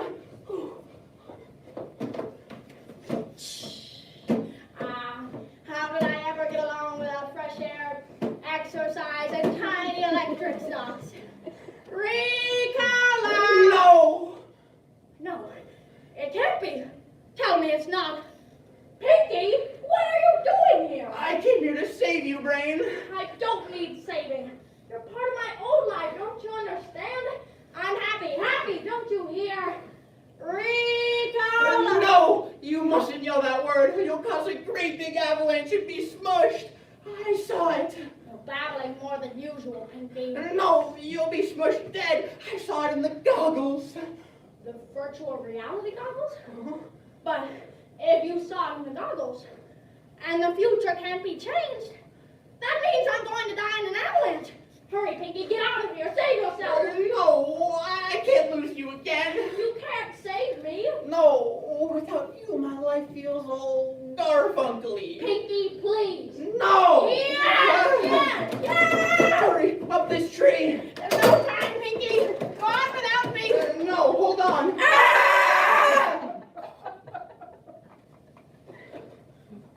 I'm alive. I survived. Pinky, I survived. Are you pondering what I'm pondering? I think so, but we're both already naked. I survived, which means the future can be changed. And if the future can be changed, I can still fulfill my destiny of taking over the world. We have to return to the lab. We have giant dryers to build, hypnotic socks to knit, and pencils to make taste like bacon. Ooh. Pinky, I thought I told you to throw away that villainous harbinger of the future. Some things are better left unknown. Oh, but you have to see it, Brain. There's a great big crowd out front of the lab cheering for you like you always dreamed. Say what? Ah, yes! My dreams of taking over the world have finally been realized. This trip is over, Pinky. We must return to reality and start planning for tomorrow. Oh, what are we going to do tomorrow? Same thing we do every night, Pinky. Try to take over the world. Ooh.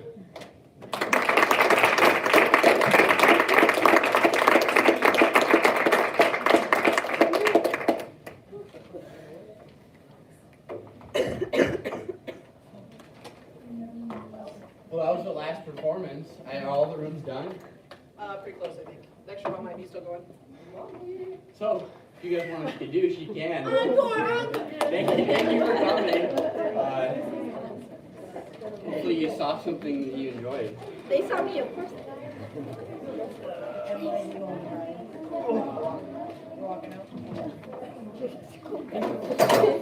Yes, you have.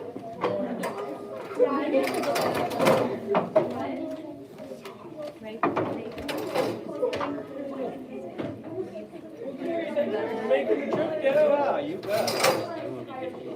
I didn't forget. Had you guys seen him in the theater?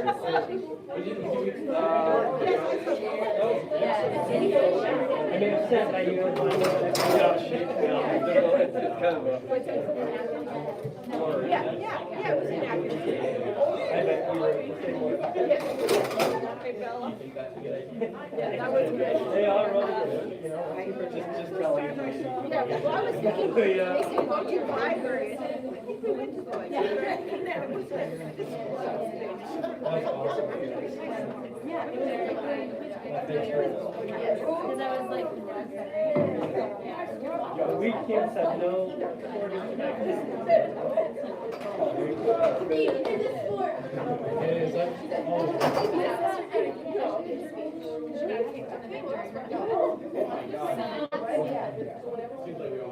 Seems like it's all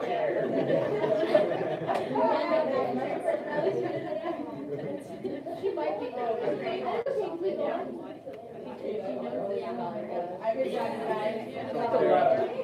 And then I ran out and said, came back like 10 minutes later. Hey, is the camera off? Oh.